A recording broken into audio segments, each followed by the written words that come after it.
Oonga Boonga by Frieda Wishinsky, illustrated by Carol Thompson.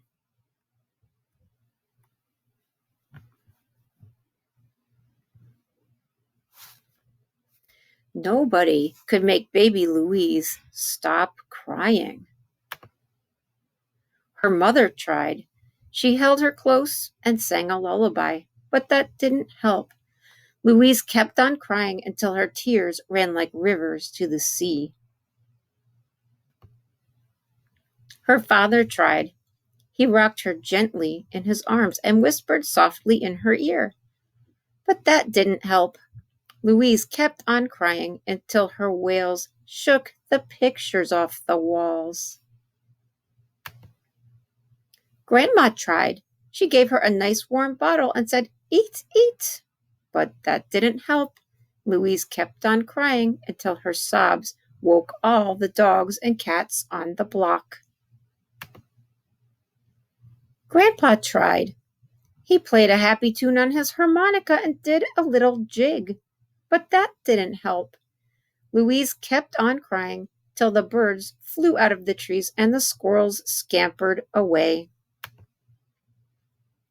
The neighbors came and offered advice. Turn her on her stomach. Turn her on her side.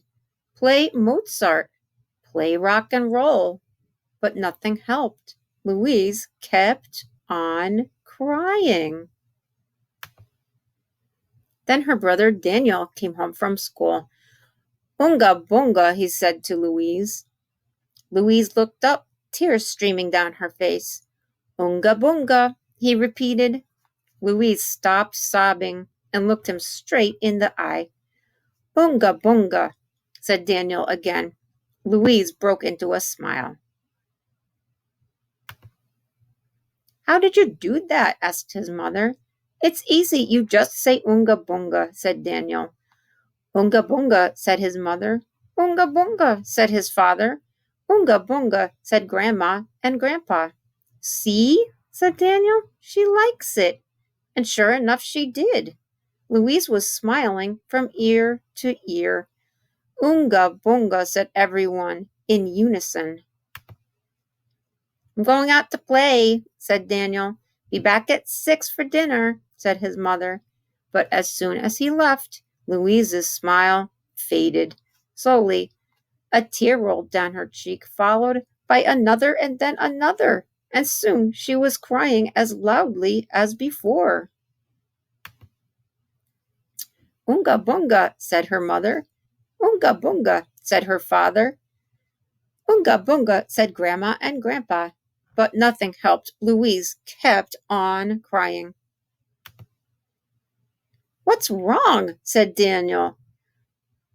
"Oonga Boonga doesn't work anymore," they said. Daniel leaned over Louise and whispered in her ear, "Bunka wonka, Louise." And Louise stopped crying. Now, the author left the book at that point. What do you think happened next if there were another end to the story? Let me know.